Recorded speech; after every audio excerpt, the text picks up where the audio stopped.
Varenne, un roi trahi par son portrait. Depuis le début de la Révolution, la situation du couple royal avait été de plus en plus fragile. Le pouvoir monarchique s'effondrait. Les privilèges de la noblesse avaient été abolis et Louis XVI avait été contraint d'accepter une nouvelle constitution. Il avait certes le droit de veto, mais son pouvoir était diminué. C'est pourquoi, en juin 1791, la famille royale décida de fuir Paris. Le palais des Tuileries était devenu pour eux une cage dorée. Ils étaient constamment surveillés, isolés, et Marie-Antoinette en particulier se sentait prisonnière, humiliée et surtout menacée. Le peuple qui les avait admirés s'était transformé, pour eux, en une forte menace. Il leur fallait s'évader.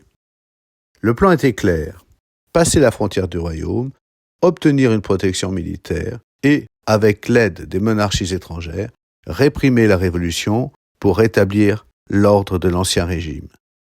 La reine espérait surtout l'aide de sa propre famille autrichienne. Mais dans la petite ville de Varennes, ils furent trahis par un détail dont ils n'avaient pas conscience. Le visage du roi était connu de tous grâce à la monnaie. Jean-Baptiste Drouet, le maître de poste local, remarqua l'homme dans la calèche et grâce au portrait sur les billets, reconnut Louis XVI. Ses traits distinctifs, en particulier son menton, correspondaient parfaitement. Il a immédiatement alerté les autorités locales. L'identité du roi fut confirmée. Toute la famille fut arrêtée et escortée sous bonne garde armée jusqu'à Paris.